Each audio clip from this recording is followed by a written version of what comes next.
Good to be with you this evening, first day of May. I start to feel like springtime in lots of parts of the world. I have a retreat coming up in July 10th through the 15th. If you're interested in joining, please let me know by email. That's just helpful, just so I can get a sense of the numbers. Okay. Well, let's do this. Why don't we all close our eyes? And tonight, I'm going to invite us to inquire, to feel into, to contemplate this question of beginner's mind.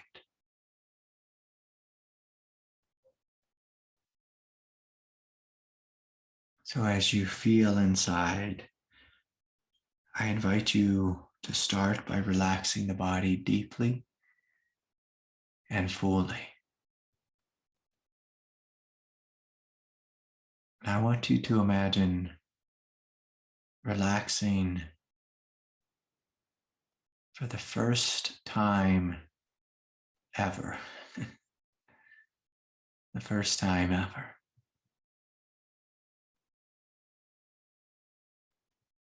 And I want you to imagine that to relax means to let go of any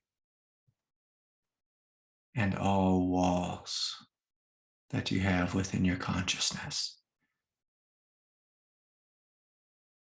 So whether you have tension, whether you have struggle, you fight, if you have ideas about what should and should not be, I invite you to relax all ideas, any sense of holding or guarding or defending.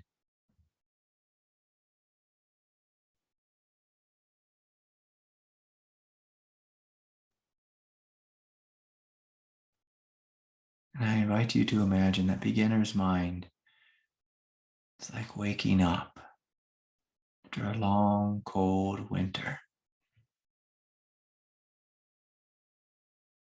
and realizing it's spring.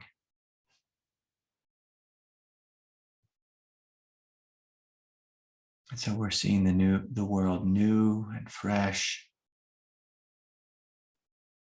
not through our old habitual eyes.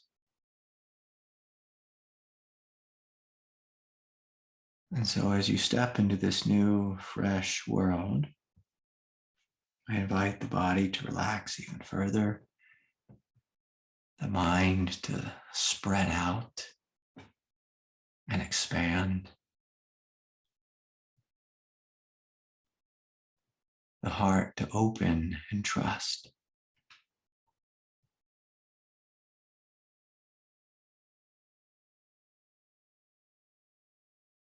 And to feel into your hara, noticing a quiet presence of strength and Buddha nature.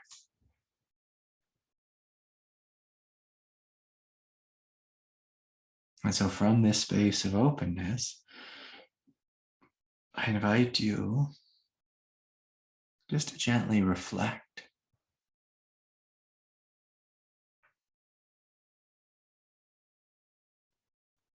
Where do you not have beginner's mind? Where is your mind closed or tight or tense or guarded, habitual?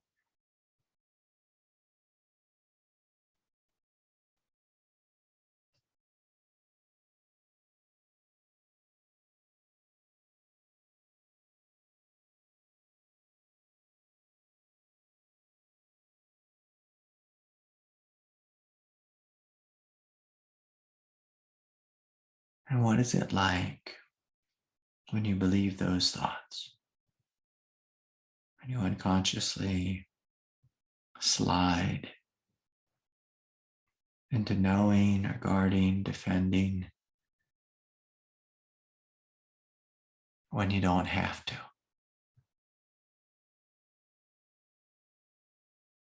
And so as you feel into that question, you might laugh a little and say, well, feels like suffering, of course.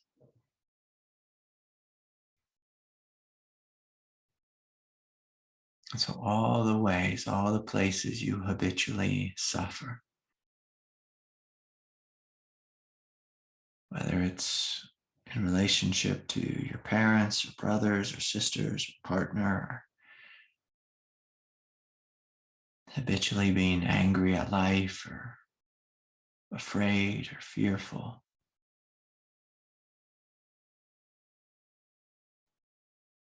I invite you just to pick one of them.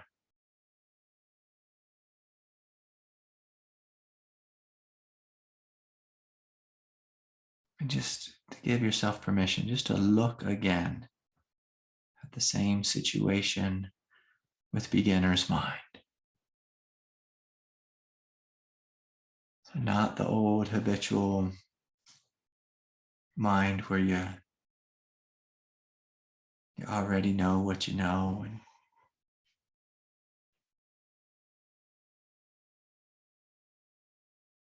and you're fighting with life. Can you put that down, whether it's your politics or your religious dogma? Sometimes it's just a habitual orientation of stress or angst or judgment or whatever it is. Again, I invite you to smile a little bit. Can you put that down? And to look at the same situation again with beginner's mind. Without judgment, without fear, without knowing. Beginner's mind has a softness to it, an openness, a fluidity.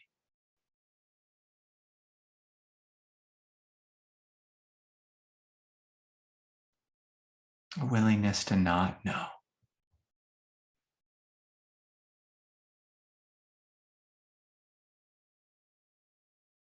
And I invite you simply to feel that. Just what is it like? To look at that same old situation with new eyes. What is that like?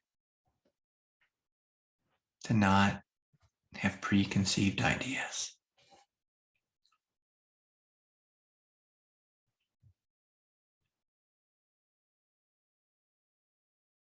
And as you allow beginner's mind to fully flower, you might notice a new way of being coming forward. It's more intelligent, more intuitive, more in alignment with the truth.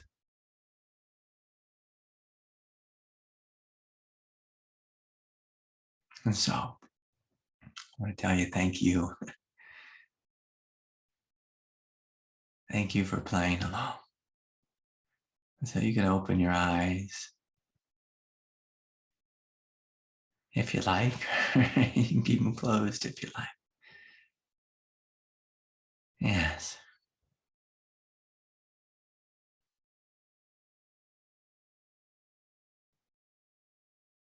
So good to be here.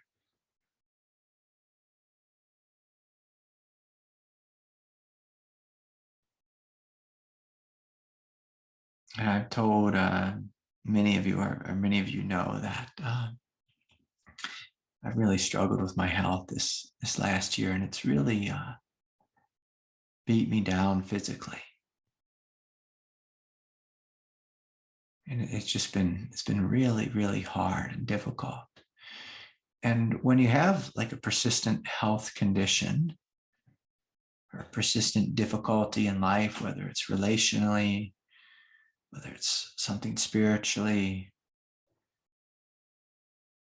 our mind gets in these habits.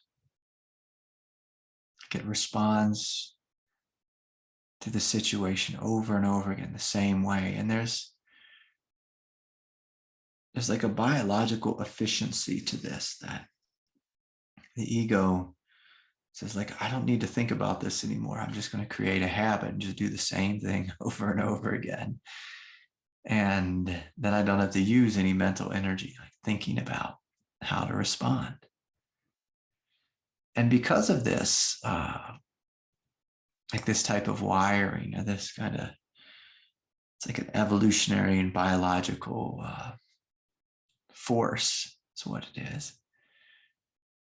Well, it's very easy for human beings to get stuck in a rut. And this happens like right down to the physicality of the neurons in the brain, where, if you're like, say you hurt you break your leg or something. And if you break your leg, and like let's have a little fun here. Let's like say you were, I don't know, like an athlete or something, and you break your leg, and then all of a sudden your life's turned upside down. Like a normal egoic reaction is to be angry. And if you're laying in bed and you're not able to exercise, and like you could just lay there and be angry for a good 6 weeks or 6 months. And as you do that every day, just from the agitation of the pain and the irritability, and maybe you're on painkillers, and so your consciousness isn't that clear and all this type of thing, you begin to just train your brain, in a sense, unconsciously train your brain to be angry every day. So every day you wake up and there's angst there. And we do this with our partners, we do it with our parents, we do it with our kids, we do it with our bosses. We just fall into this habit.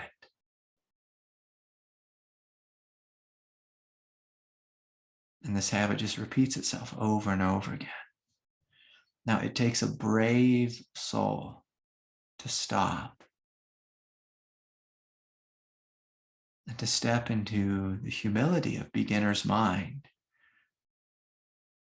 and just to ask our heart, like, is this really what's going on?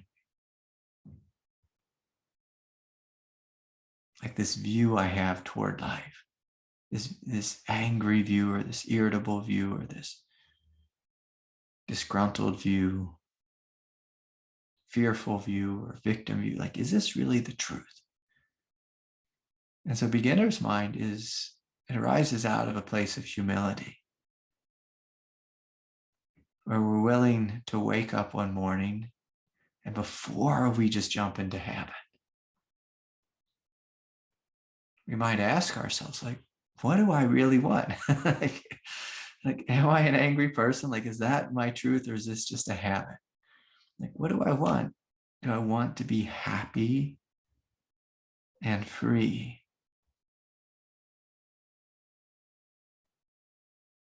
Do I want to heal? It's a lot easier to heal when you're not angry. Do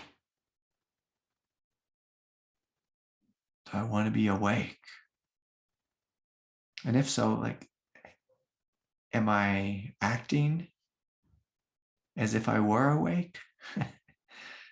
Am I living in alignment with the truth? Am I open and have a non-judgmental attitude? And see, these are the qualities of beginner's mind.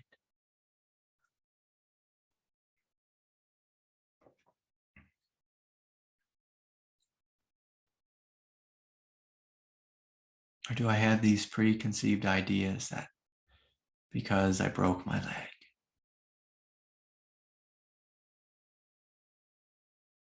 that my life is over? Because I married this person, my life is over. Because the economy is, in a difficult place right now, my life is over.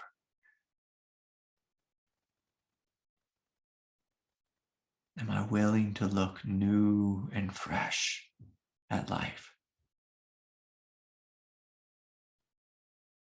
And then to ask a real poignant question, like, am I living the type of life that I want to live? Am I living in alignment with truth? Am I walking in the direction of that which I love and that which makes me happy? So beginner's mind has the power to get us out of a rut. The power to get us out of a rut.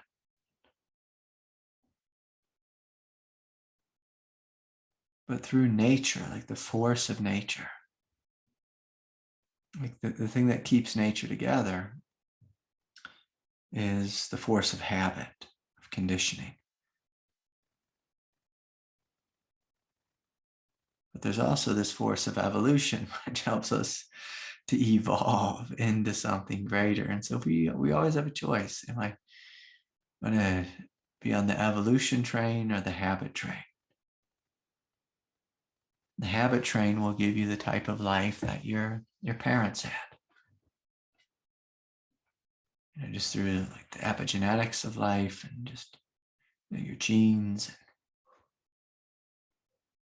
And most of our psychology is just a bunch of habit. Like some of us, our parents trained us when we were children that we were unworthy of love. And then 20 years later, 40 years later, 60 years later, we're still repeating that habit that we're somehow worthless. But when you look at yourself with beginner's mind, you see, oh my Lord, there's this beautiful heart here, this radiant divinity, this absolute goodness. And what if I stepped into this? What if I stepped in to being, to knowing myself as goodness, as divinity, as peace? And so with beginner's mind, if you were someone who was a victim or unworthy or an angry, grumpy Scrooge, or who's the other one besides Scrooge? The Grinch. If you were the Grinch, with beginner's mind, you might wake up one morning and say, my Lord, my heart is 2 sizes too small. And I actually love myself. And because I love myself, my heart will grow 2 sizes bigger and be just the right size, just the right size.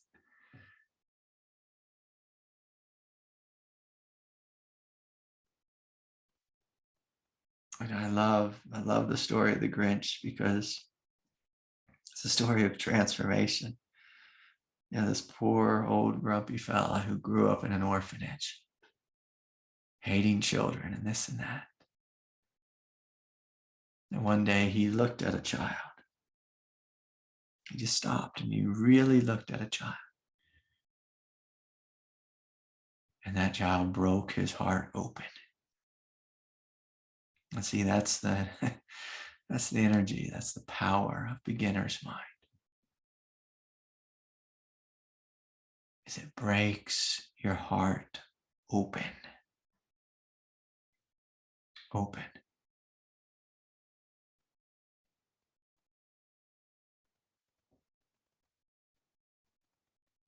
Breaks your heart open.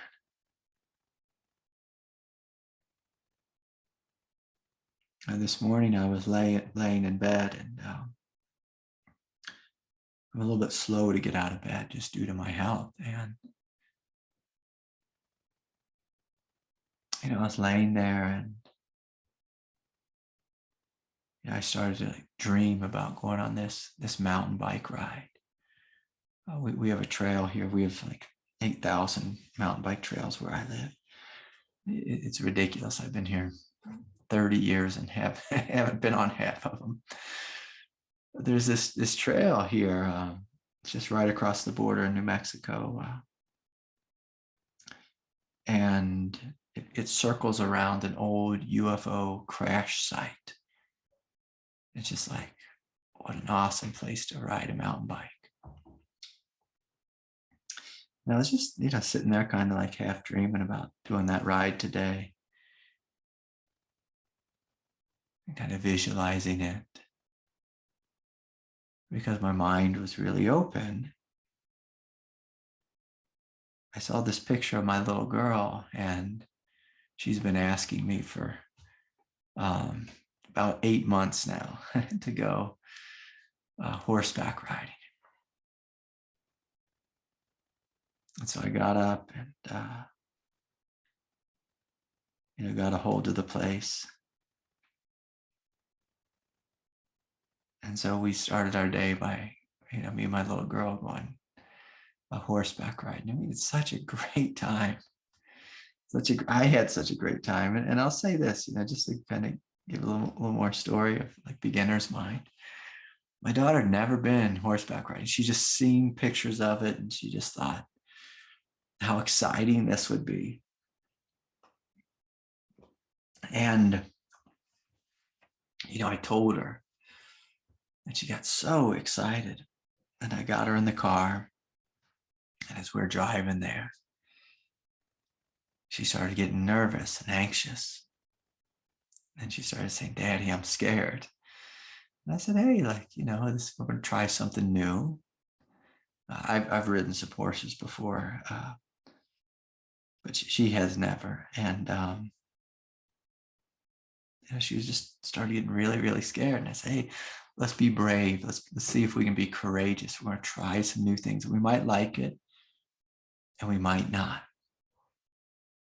So again, I was just trying to hold this attitude of beginner's mind.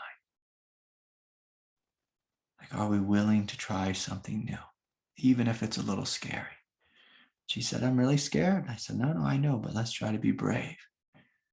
Then she said, I'm excited. I said, okay, good. Excitement is good. Then she says, I'm excited and I'm scared. And I'm like, oh yeah, like that's good. Like that means like we're going to try something challenging here. It's a little bit of excitement, a little bit of fear. I mean, I call that adventure. I love adventure. I love a little bit of excitement, a little bit of fear. And it gets the blood flowing. And, we got there. And she looked at the horse. The horse was much bigger than she imagined it to be in her head. She kind of froze. And, one of the cowgirls came up to her and said, like, come on, sweetie, let's go and meet your horse. And so she went and met her horse's name was Trigger. And my horse's name was Digger. Trigger and Digger. And so I guess one liked 6 shooters and the other one likes to dig holes. And so she went up and she was scared, and the cowgirl said, hey, just pet her right here. And it took her a moment, and she was petting the horse. And again, she was like pretty scared. And then the cowboy said, okay, well, let's get you up on the horse. And so I kind of picked her up and got her on that horse. And then she froze, like straight arms, like real scared. And the cowboy was like, just breathe and move your arms around a little bit like you're doing some yoga. Because again, like sometimes we try something new and our body freezes. Sometimes it freaks out a little bit. It's not used to being up in the air like this on a 1,000-pound animal or whatever. And sometimes we freeze. And so she went into, kind of like a scaredy cat place of, I tried to calm her down, but I was on a horse and trying to manage my horse. And there's a couple people behind us on horses, and it got to be a little bit of a circus. And then pretty soon we're hiking up a pretty steep mountain. And I thought, oh boy, like this is a serious ride. My daughter said, I thought we were just going to stay down here on the flat ground, like walk around in the pasture. And the cowboy is like, no, we're going on this trail. In Colorado, there's not much flat ground, and at least where I live. And so she got nervous and she kind of whined. I thought I was gonna have to call the ambulance. There was so much whining. And I told her to breathe and relax. And boy, was she whining. And like whining's a form of resistance. It's like we kept asking every 2 minutes, how soon till we're done? And I felt a little bad for the people because, sometimes the other people, sometimes when people don't have kids, they're not used to being around people who, like little ones who complain the whole time and ask how long, how long, how long. But about 45 minutes into the ride, something in her shifted. So she wanted to go back. She wanted to get off the horse. She wanted to stop and all this. And I kept telling her, just like, sweetie, breathe and relax. It's going to be okay. Like, let's try to have some fun. And she wasn't having any of it, but something happened just about 45 minutes in. Her heart opened. And she said, Daddy, can we get a horse? I said, oh, you're asking me to buy you a horse now. Like, you're asking me to buy, what's going on up there? Can we get 2 horses, Daddy? And so I'm smiling. Everyone in our group started laughing too. The cowboy, he was laughing. And then we kind of walked across the river with the horse. And here in Colorado, the rivers are pretty small. So for those of you who live around lots of water, it's not a big river, but we call it a river. And she really relaxed in her body and enjoyed it. And by the end of the trip, she wouldn't get off the horse. Everybody left and she wouldn't get off the horse. I said, come on, we have to get off this thing, because the wrangler's got to put him back, go feed him and all that stuff. She wouldn't get off. And see, sometimes this is how beginner's mind is we start with like an open idea or visualization of what it's going to be like. And then we get close to it and we have a fear response or resistance response. And then we get on the thing, whatever that thing is. And we really freak out.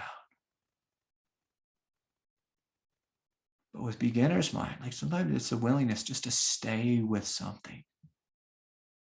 Sometimes we need to stay with it for 5 minutes. Sometimes we need to stay with it for an hour. It took my daughter 45 minutes to realize, oh, I really like this. And even me, like last time, it's been a number of years since I rode a horse. But the last time I rode a horse, my back was really in a lot of pain. I used to live with chronic back pain. And I remember the last time I rode a horse, like I was in so much pain, like I was probably crying. I was in so much pain. But I didn't go into this, this morning's ride that way. I went in to say, okay, we'll just see how it goes. And wasn't sure how my health was going to be, but I just said, let's just try. And my God, was my back relaxed and loose, and I was beeping and wobble, just going every different direction and dodging this and dodging that, and running up, like charging up trails in the mountains. Like it was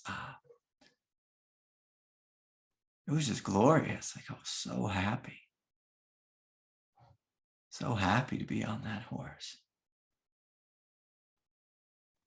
So happy.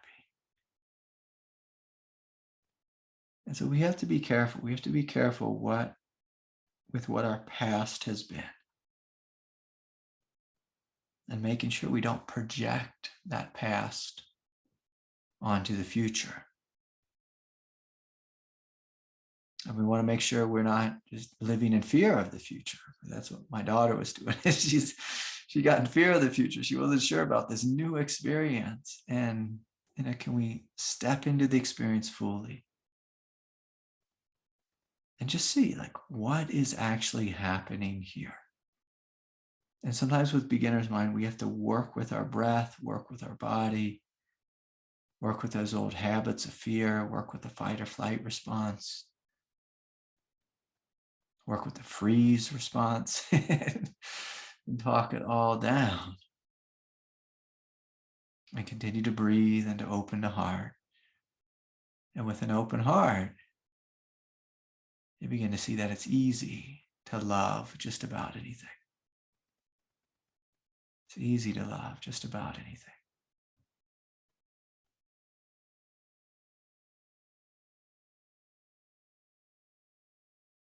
There's this Western Buddhist teacher named Joseph Goldstein. And one of the ways he teaches meditation is that when you begin to meditate, and a couple seconds or a couple minutes into meditation, you get lost in thought. And he says, if you discover that with awareness, you say this little mantra, this little phrase, begin again. Begin again. And I've heard him speak. He says, well, sometimes in a meditation, you might say that 45 times. You might say that 145 times if you're getting really lost and distracted in thought. But meditation is this space. The spiritual life is this space. Nondual awareness is this space where we are beginning again. We are looking at life new, with fresh eyes and open heart. So we begin again.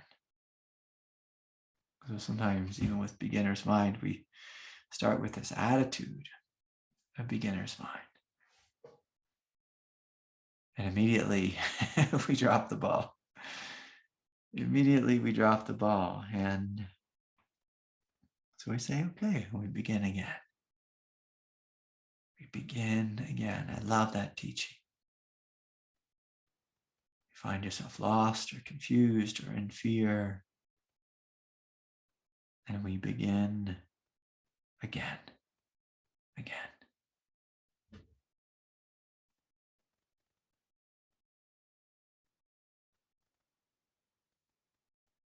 And so I invite you all just to take a moment, again, just to reflect upon your life and on your experience. Is there something that you trip over where you'd be willing to begin again? To try again with an open heart, with new eyes. Are you willing to put down the old story of how life has been? Are you willing to put down what you think you know? It's a big one for a lot of people. Put down what you think you know. And begin again. Without knowing anything. Like, to imagine that. Without knowing anything.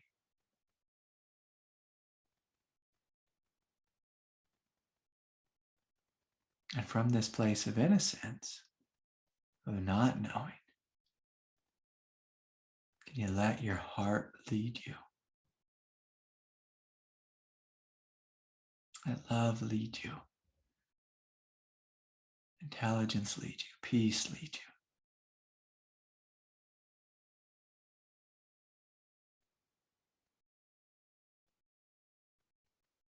And so this day, after I got back from the horseback ride,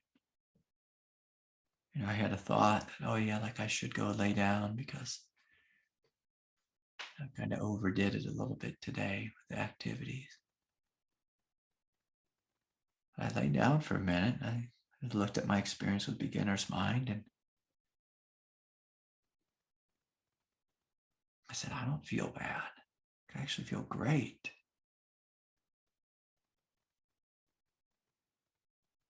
And so then I went on my mountain bike ride. It was my first ride of this year. I thought, oh my God, how wonderful is this? How wonderful is this?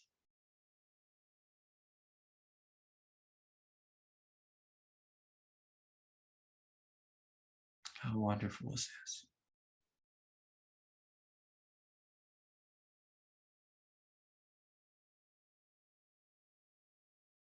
It's a funny thing. We can get stuck in the habit of being sick. We can get stuck in the habit of being a Grinch. We can be stuck in the habit of being a know-it-all.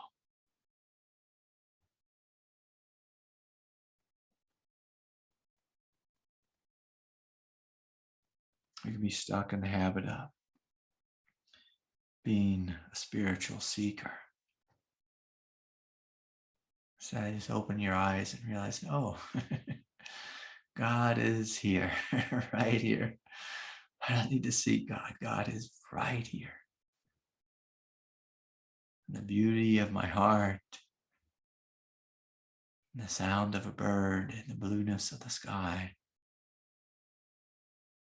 God is here. Freedom is here. Right now. Okay. All right, there's a couple questions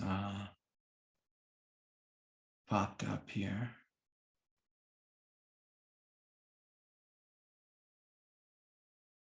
Let's see here.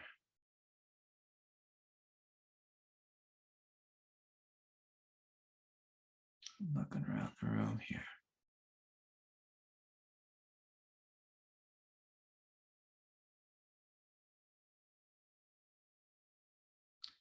Sometimes it shows me a question. Oh, there it is. Okay.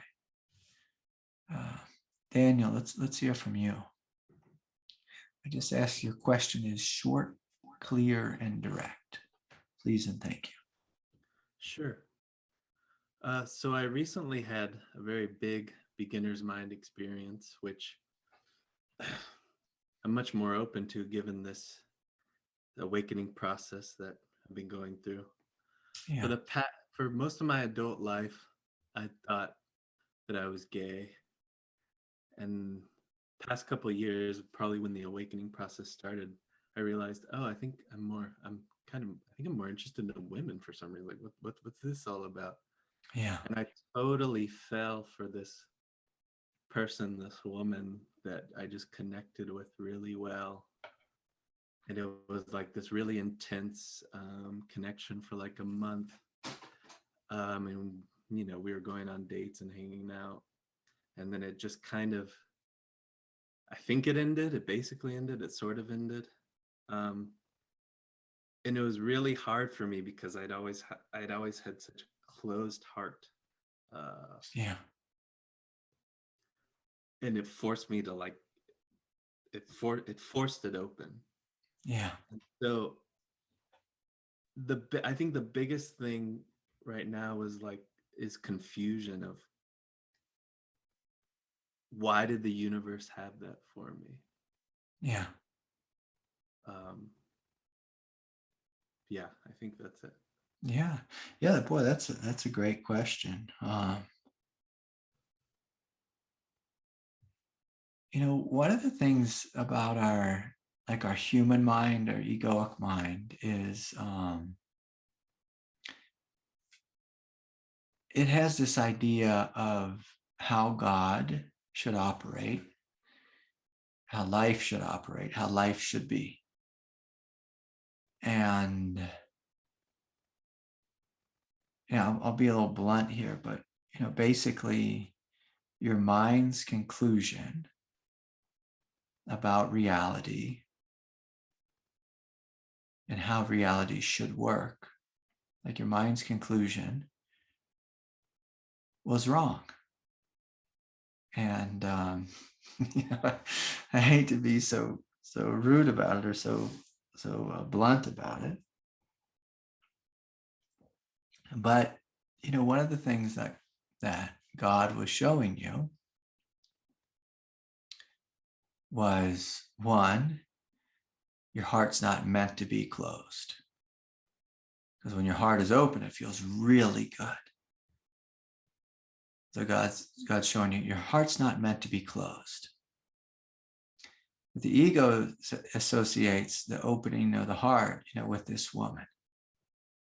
And, like from a place of like environmental stimuli, like her presence may have been the thing that helped to open your heart. But your heart is meant to be open with or without her. So the basic truth here is your heart is meant to be open. The egoic truth is my heart opened up with this one person. I really like that. I want more. And listen, that's a normal, healthy, like egoic thought. And I don't use the word ego meaning like ego's bad. That is a normal, healthy, like human, personal thought. Like, I like this person. We had a connection, an attraction. And so therefore, like our human ideology, our human reasoning is, I should be with them all the time. We should probably get married. We should live together forever. Like, and that's like hardwired into our collective consciousness. Like, we have all these myths about living happily ever after with this one human being, whoever that one human being is. So these myths are in our collective, they're in our culture, they're in our epigenetics. It's like the genes that were passed down to you from your ancestors. I mean, heck, I can say in my life, there was probably 10 women that I knew with 100% certainty that I was meant to be married to them and to live together forever. And, you know, let's just say I was wrong 10 times or 9 times. It depends on how we're counting, you know, but it wasn't the truth. You know, God had a different plan. God played a game with me where God would have me fall in love with people, and then that person would leave me, or life circumstance would happen, and so the relationship would end. And basically it broke my heart so many times that my heart broke open and just stayed open. And I thought, oh my God, like this was not what I was expecting. Like after about the 5th or 6th time this happened, like I was borderline jaded. You know, like, so I was moving more toward the realm of being jaded and thinking like, oh, this will like this is just torment, is what I thought. And then about the 8th time it happened, my heart broke, and there was just something different that came online, which was, I am totally okay to love fully without shutting down, without closing.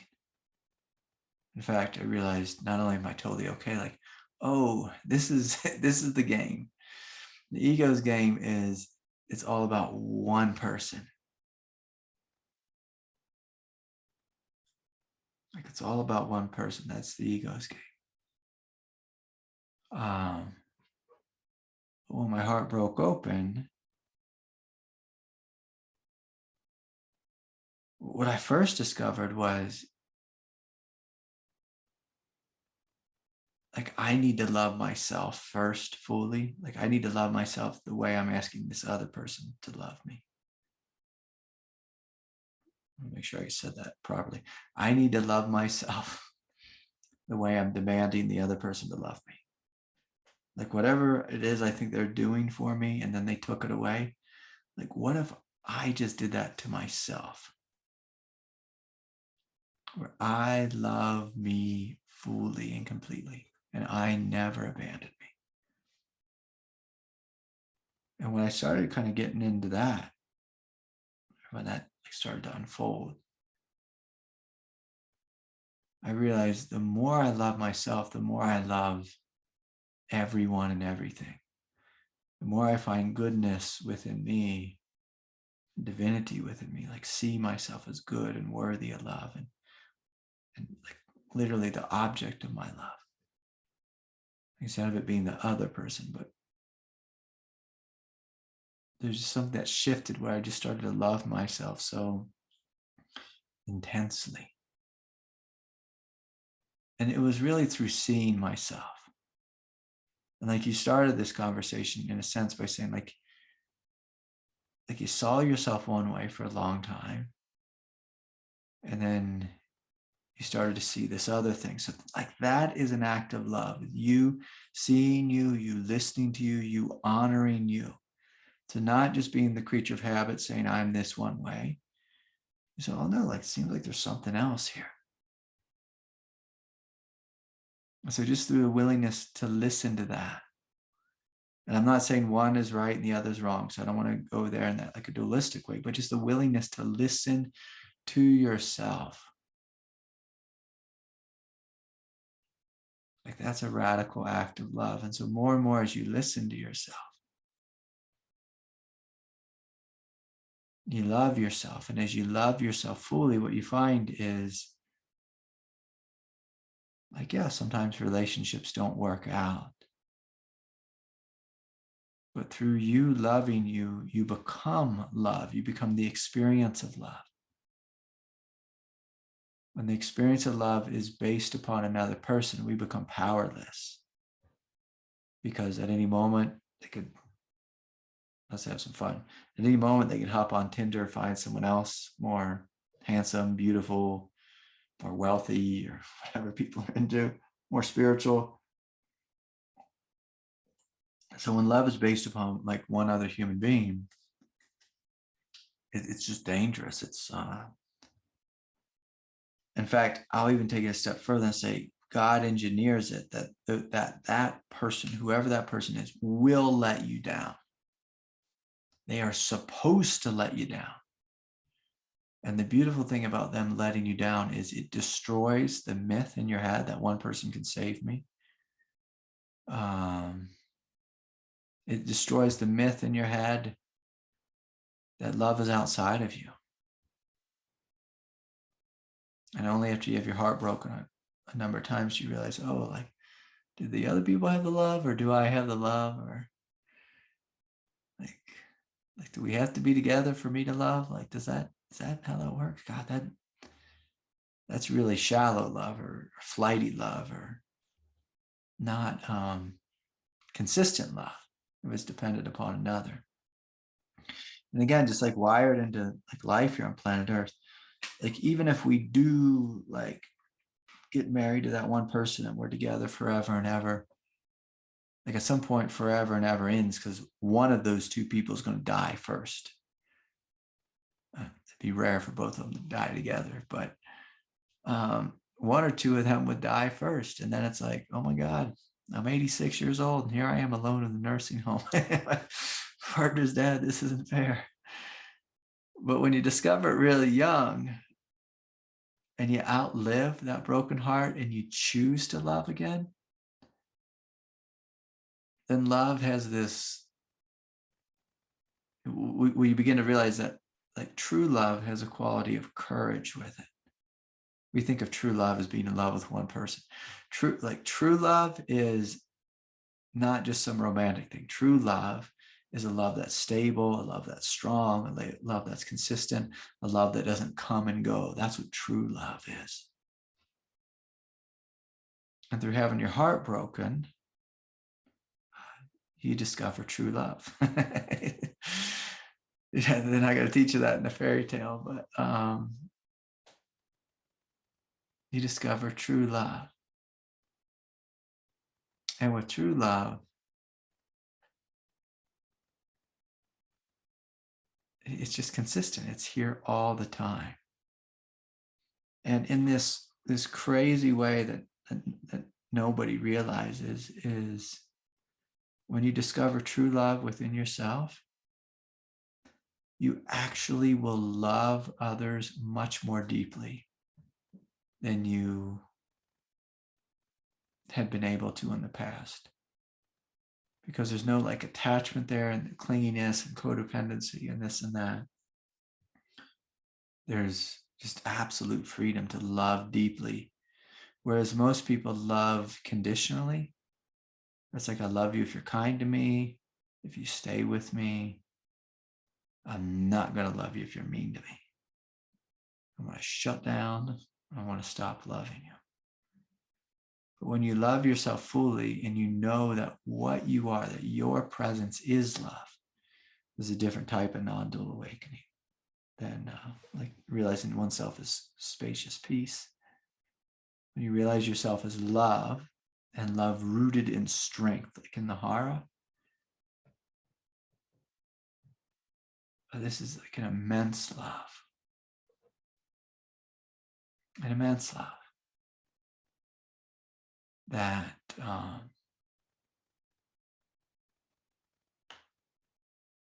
like you don't need the person to be there. You don't need them to be kind. You don't need them to behave.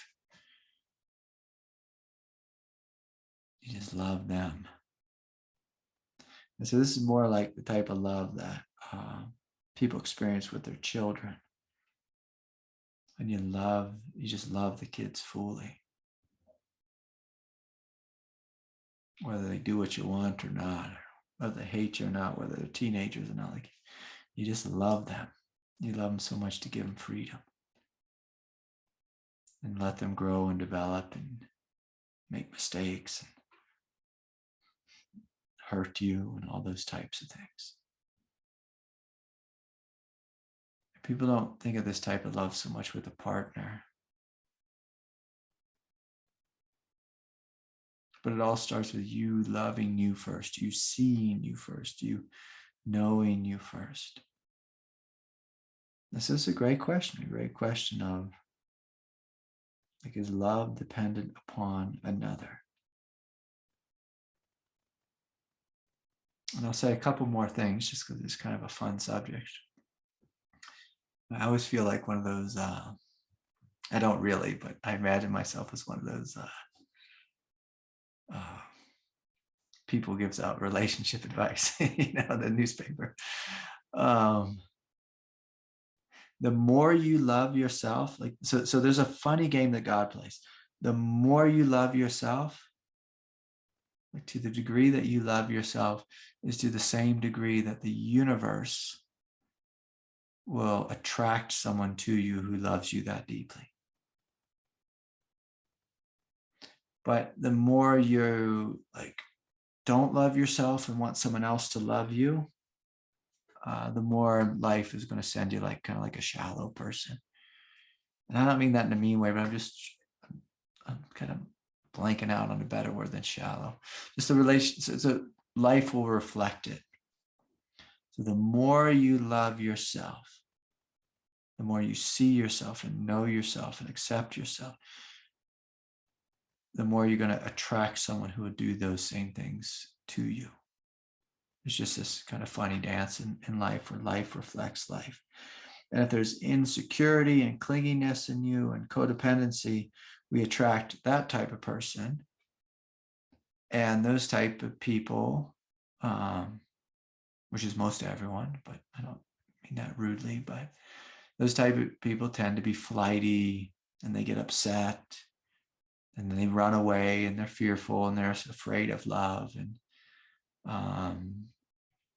it's more like Romeo Juliet love, where they get super excited in the teenage romance kind of way, and then the candle burns out pretty quickly because they get scared or something. And like if we circle back to what one of the first things I said is like, okay, so your view, like your human personal view of how reality works is just wrong. And again, I don't mean that sounds so harshly, but I like just to kind of tell our egoic nature, just like, hey, you're wrong. You're wrong about reality. What reality is a giant, like reality here on planet Earth, it's a giant evolution machine. So it's always trying to teach you something in one form or another. And instead of it just teaching you like, hey, this person's not for you, like a more true teaching is God's wanting you to know your heart is meant to be open. God's wanting you to love you first and foremost. God is wanting to show you how strong and powerful your heart is. God's wanting to show you, like on a human level, like how deeply you can love someone. And so, like, for example, if this one person came, it's very easy for another person to come, for you to love another person that deeply. And how about even more so in a fuller way, a more inclusive way? And so sometimes a relationship will come like the way grace comes, like say in the realm of non-dual awakening. Sometimes we have a grace where we're just sitting in meditation and boom, like everything wakes up and we're experience Buddha nature. Like, oh my God, like this is the truth. And then a day later, an hour later, a month later, it's gone. And we look at God and say, like, what the hell? This isn't fair. This isn't right. What? I did something wrong. I must have done something wrong. And God's saying, no, listen, I'm just giving you a glimpse of what's possible. The mind attaches to it and says, this is the one thing and this is mine. I was like, no, that's not how it works. This isn't the one thing and this is not yours. And God takes you out into the desert for a while. And if you sit in the desert and you courageously choose to open in the desert, God shows you this is not yours. This is you.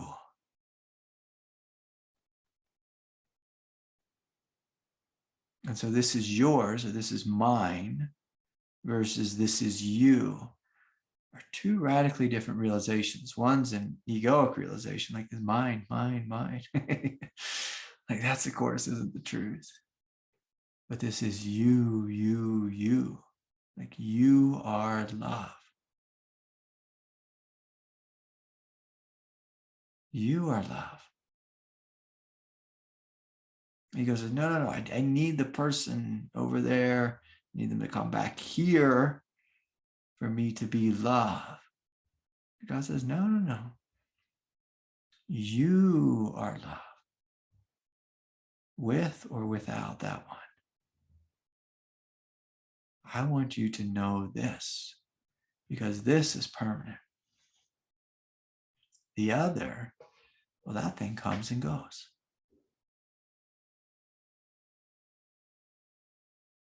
And that's what this path is about. It's about discovering the thing that does not come or go.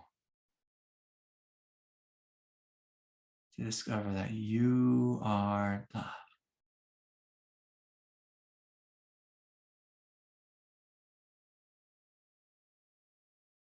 And that's the challenge for all of us. Is discover that you are love.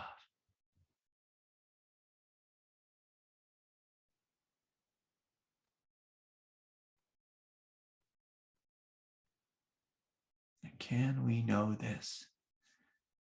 That what you are is love. And boy, does God use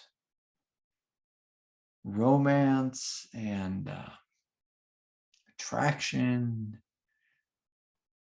and attachment to open up this door. You are love. And then God shows us the falsehood in romance and attachment and in whatever the other thing was I said. Attraction. Oh, no.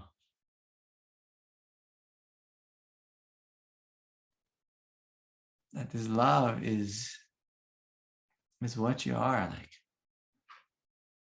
I mean, hell, today I went on a horseback ride. I fell in love with a horse named Digger. I fell in love with the big blue sky. I fell in love with this hot, dry mountain that we were climbing.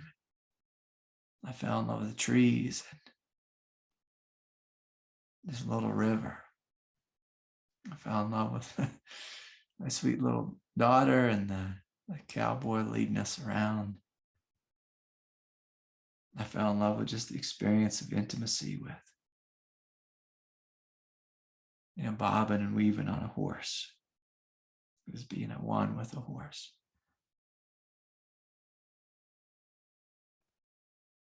But if it's dependent upon one thing, well, I'm in trouble. Because that thing will eventually turn to dust. Turn to dust. Literally.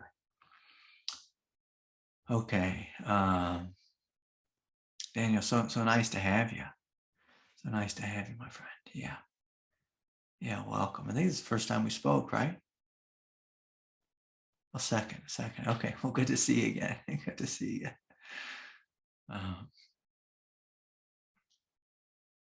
It's funny. I don't know if I told this story the other day or not, but there was a fella. My mind gets so blank and so spacious. I'm going to talk about my memory just for a moment.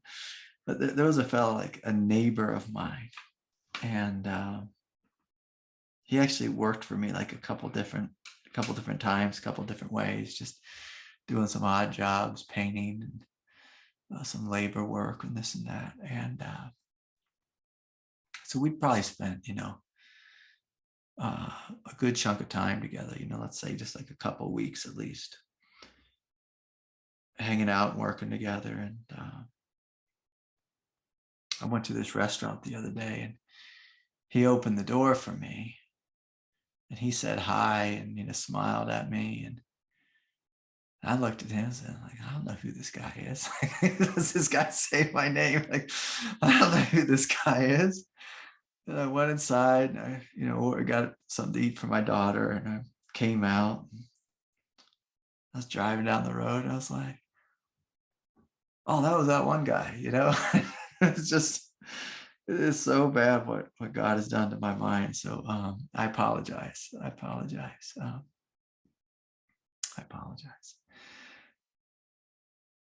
Okay.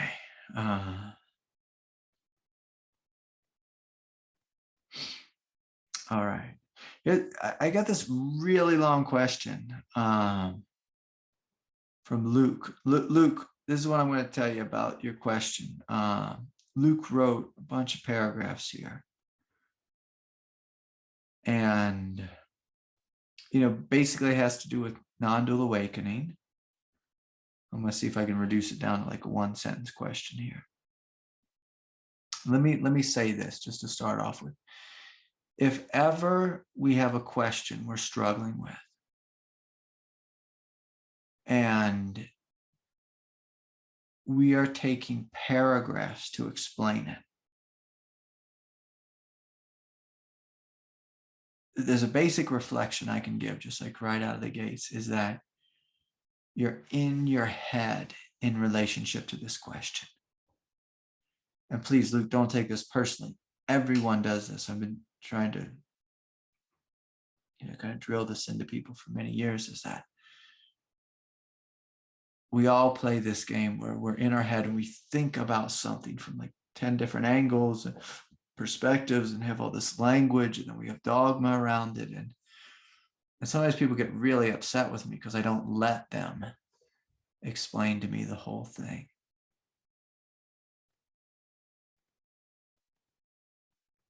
One, my mind can't keep up with long, I just can't keep up with it. I have a different type of mind. But life and the spiritual path is rarely complicated. And so if we find ourselves writing something like really long and wanting to get all the details of it, the nuance of it, I want us all just to imagine, just to try this out just for a moment, of letting go of all nuance, all detail, and just looking like, what is the gist of this? Like, what is the primary thing I'm struggling with? And I invite us all to look at, well, can I be at peace with this? Can I love this? If I see it with clarity, like when you see it with clarity, like we're not seeing like the 35 nuance and this and that. We just see, oh, I'm fighting with something I don't need to fight with. Oh, I'm not accepting a condition within me.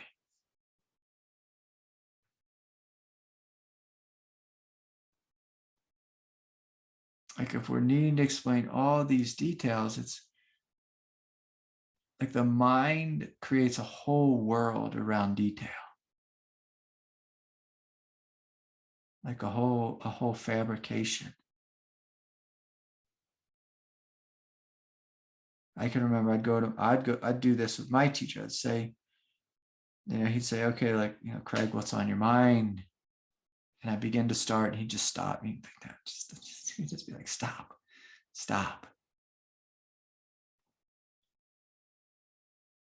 Breathe, relax, trust. Breathe, relax, trust. Sometimes it's embrace. And so, Luke, I'm going to just tell you this, given the question that you presented to me.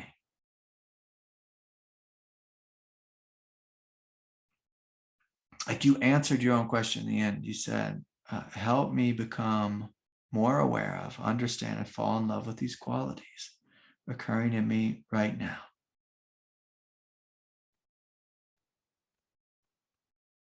And so can you simply do this? Can you fall in love with the part of you that struggles? And I want you to forget any mental orientation, any dogmatic orientation, any non-dual orientation. Like a true non-dual orientation is loving what is. And so how do I love something that's difficult? Well, it comes down to a couple things. Just in a physical way, you breathe more deeply in the presence of the thing that's arising. So say with the person before you, Luke, a broken heart, you breathe more deeply into a broken heart.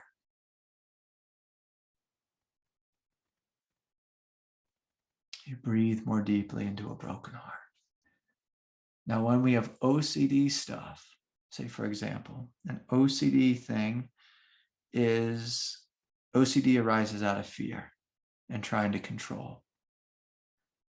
And so it's like a neurosis that arises out of fear and is trying to control through like doing some like habitual ritualistic dance.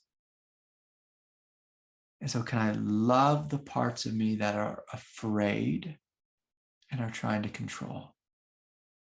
Can I hold these parts of me like they're children and breathe love into them? Can I hold them and breathe love into them?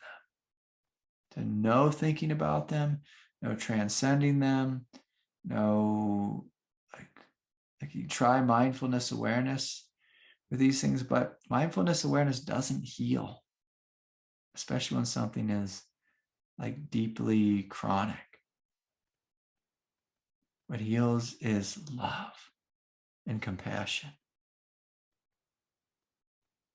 And so whenever we have something in our mind that's, say, neurotic, is can we find the root of the neurosis in the body, not in the mind, because the mind will just think and think and think about whatever the thing it is we're tripping over.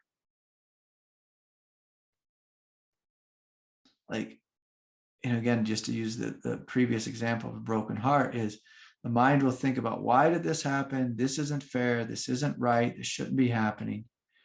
We'll never heal that way. The way we heal is we come into the heart, we acknowledge, oh my God, this did happen. When I accept this did happen, like when I face this, there's a feeling of like brokenness or sadness in the heart. And so can we breathe into that sadness and meet it with love? And again, like say the example is OCD stuff. We find the root of the OCD in the body, which there's probably going to be some fear in the throat, in the heart, in the solar plexus, or in the belly. We find that point, and we breathe a sense of safety and peace into that thing. And so this is how we love a part of our mind that's running out of control.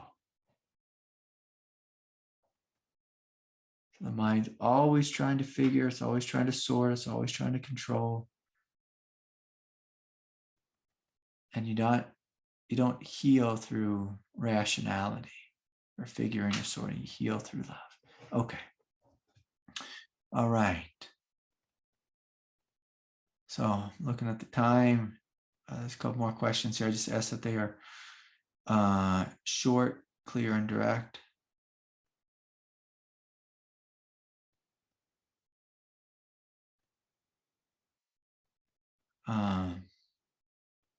Okay.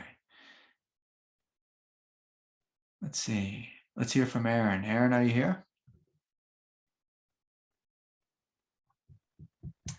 I forgot that I put in I'm going by Aaron now.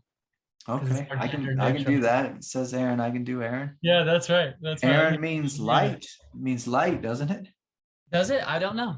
Yeah, look it up. I'm pretty certain it means light. Yeah, someone told me that once, and I thought that's beautiful.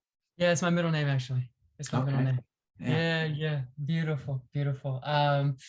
I have what I believe is a really great question. I thought of it earlier today, and it has to do with what it means to build a container for awakening. And what I mean around that is that a lot of us go through these awakening process. We have these intense kundalini awakenings. We have these intense healings that we need to do in the psychology and the body. What would it mean to build a container prior or alongside awakening so that people aren't getting so smashed when it happens? I accept that is part and parcel of the process to some extent. Good. And then I'm also curious as to how we might be able to front load building the container so it doesn't have to like build itself in rapid speed as the awakening is occurring. Okay. Right? Yeah. That's a great question. Okay. So, I mean, the most simple way, the most traditional way is lots of meditation and lots of yoga tend to build a pretty good container. So historically, lots of meditation. So that means you're spending time in silence. You're getting to know yourself. You're clearing out like the karmic tendencies and the habits. So you're facing everything and avoiding nothing. Like it's one of the great things that happens when you commit to hours and hours of meditation is you just face a ridiculous amount of karma, obstacles, fear, clinging, attachment, aversion. When you commit to a path of meditation, you tend to become really strong. And one of the things about a container is if a container is not strong, like Aaron said, you get crushed. You get crushed or you get blown to smithereens, or you just can't hold it. You can't hold what the thing is. So that's one thing, just lots of meditation, lots of yoga. The reason yoga is so necessary is yoga creates such an inner flexibility. So we're developing a container, say, of mindfulness, awareness, of strength, getting in touch with this pure heart that we have, opening all the 7 chakra centers. All that's like meditation. But with yoga, it creates an inner flexibility and strength, and like you're grounded and you're in your body. And so by this yoga, I mean asana yoga. Some pranayama, it helps clear the channels and this and that. Helps you get a sense of control over the egoic karmic tendencies. And so these are all traditional things. But like the first thing that really came to mind was, if you want to build a container, live in alignment with God's will, live in alignment with God's intelligence, live in alignment with God's grace. And so when you live in alignment with the truth, say, for example, you become strong, you become clear, and there's a foundational presence that just gives birth in you. And that presence builds upon itself. Like I've been really amazed. I'm going to say something again, like I'm feeling like kind of what the right word is. I'm just going to use this word. I feel a little bit like a jerk tonight because there's a bluntness here that I have met so many liars on the spiritual path, like spiritual people who are, I'm just going to use this word. They're just lying constantly. They're lying to themselves. They lie to others. They lie to their teacher. They lie to the Sangha. And it's like, that's not going to get you anywhere. Honesty, like if you're deeply honest and you're rooted in honesty, like that's a foundational quality that helps you to receive truth and to embody truth. But if you try to embody the truth, but you're a liar, and again, like that's such a harsh word, you are a liar. If there's a lack of honesty about, who and what you are. And so in a sense, like everyone lies because no one's willing to admit what they are, that we are all children of God, that we're all divine beings. We lie all day long. Think, I'm an ego. I'm an ego. I'm an ego. Like that's a lie. It's a lie. You are not an ego. You have an ego. And then if you believe all the lies your ego is telling you, like, I need this and I need that, and I need, I need to be in this one school. I need to be with this one person. I need to have this one house. I need this one income, this one certain amount. I guess like all these lies that people tell themselves, and people aren't, like sometimes people lie in the sense of like, I've done so much work. And it's like, it may feel that way that you've done so much work, but like when you've done so much work, the work becomes a lifestyle and it no longer becomes work. It becomes a way of being. It becomes a way of being. And like when it's work, it's normally because we're resisting it so much. But when we've fully accepted the work, it becomes a lifestyle. And so lifestyle is a great term here. So are we honest? Are we living in alignment with truth? Is the spiritual path a lifestyle? And by the spiritual path, I mean living in alignment with grace, living in alignment with God's will. Do we communicate with God all day, every day?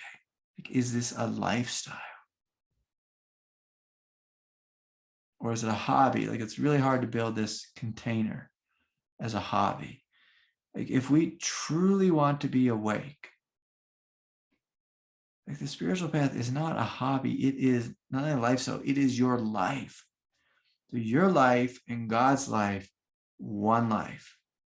Not my life, and then God's life, and I'm fighting with God. Like if we want to be a container, like eventually the container becomes the thing. It becomes the thing. And so it's important to know that. Oh yeah, like it's not a separate me and a separate God. It's one thing. And so, am I living in alignment with the truth, or do I fight the truth? Most people fight the truth because they want their way, or they think they're right. They think they know better than God. And keep in mind, like, I did all these things. So don't feel like I'm picking on you, like I'm talking to myself here. Like, I did all these things. I thought I knew better than God. Like, occasionally still I trip over that. I think I know better than God. Like, where I'm like, oh, I don't know better than God. Like, what? I don't know better than God. Who's the boss here? You know, it's like, I don't know better than God. God knows the truth. And so building a container comes through us surrendering that which is lesser for that which is greater.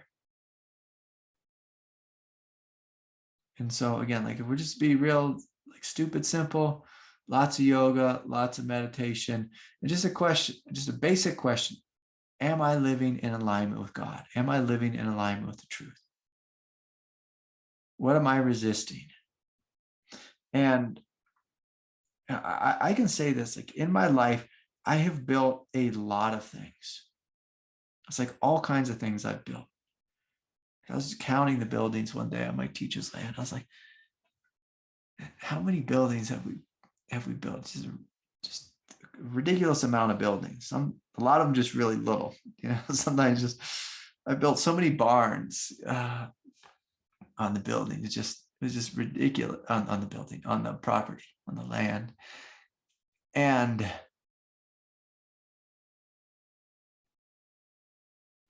like, when I build and there's no resistance, the building goes very quickly.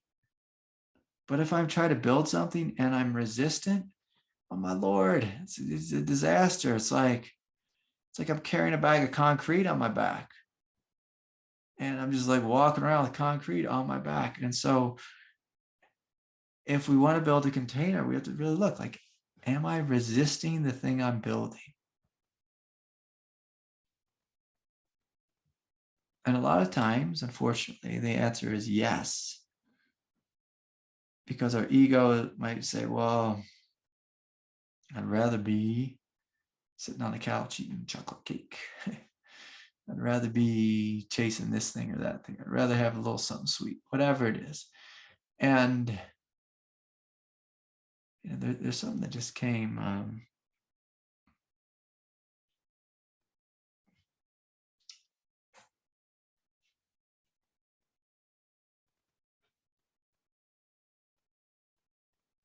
Gosh, I don't know if I can grab a hold of that. Okay. Just saw it for half a second.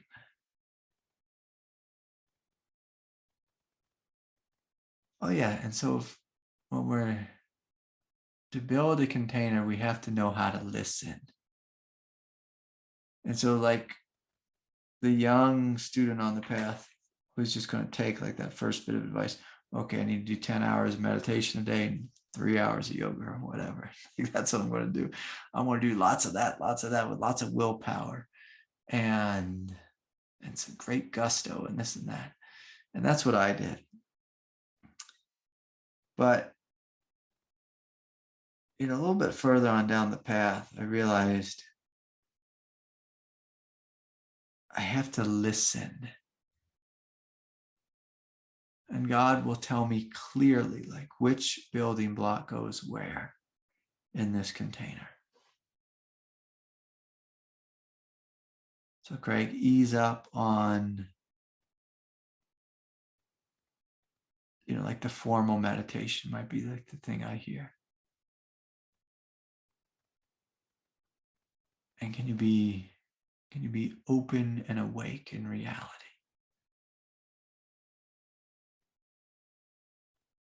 Can you be loving to yourself?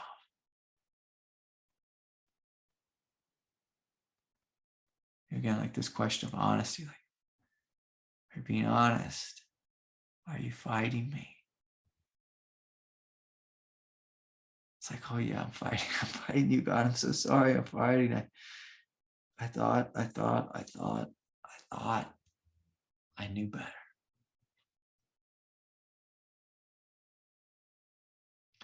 And so to build a container, like we really have to know how to listen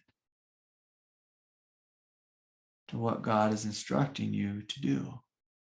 Because of course it's not just more yoga and meditation. Of course it's, I'm going to contradict myself.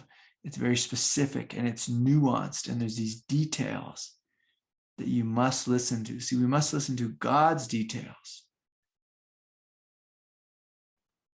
God's instructions. Like there's a period God had me just meditate on anger and fury and violence. It's like, I didn't want to meditate on that. I want to meditate on peace and spaciousness and love. And God had me meditate for 15 months on anger, another 15 months on violence. It's like, on violence? Why? Why, Lord? Why do you want to meditate? The why is irrelevant.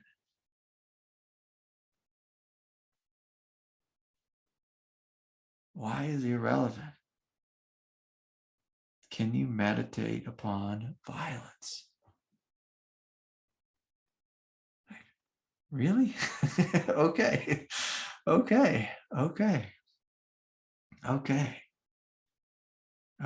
And it changed my life. It changed my orientation. Of course, meditating on love changed my orientation as well. But like love is real simple for me. But on the acceptance that there's violence in this world, boy, is that a nasty thing to meditate on. God said, I want you to meditate on this. And that builds a foundational reality where there's more acceptance of animal nature here on planet Earth, not fighting with animal nature. Saying, oh yeah, like look at this, like this too is a part of life. It's a part of growth. It's not my first choice, but again, and so God will tell you, I want you to meditate on forgiveness. You know, for some people, building the container is walking the 12 steps. It's like, I need you to walk the 12 steps, to walk them, however you say it. You know, it's like, oh, like that's the container. And like, if anyone who's been through the 12 steps, you notice like, well, what was your container like pre, 12 steps? And then what was your container like at like step 6 and 7, 8, 9? It's like, oh my God, like I'm done with this program. There is a massive container here of power, of strength, of divinity, of knowingness, sharpness, of clarity that I did not have. And so with building a container, I want to be crystal clear here. There's an inner container.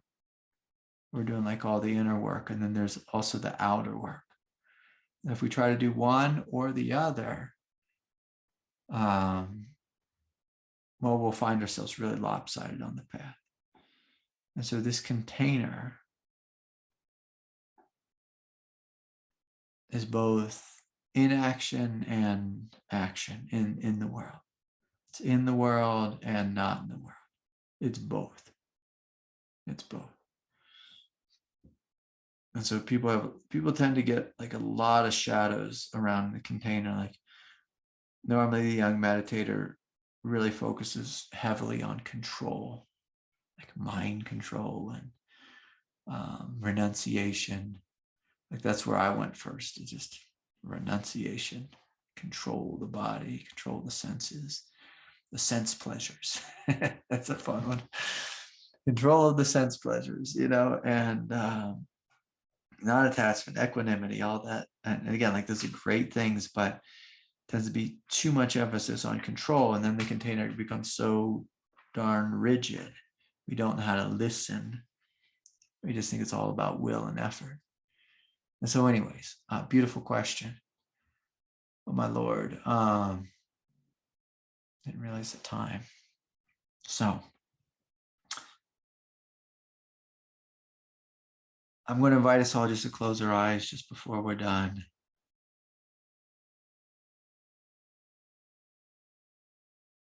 And again, to look at your consciousness, with this quality of beginner's mind.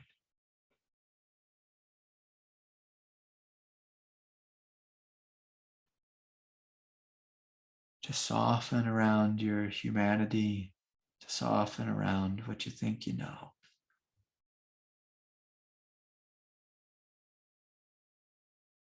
Just to soften.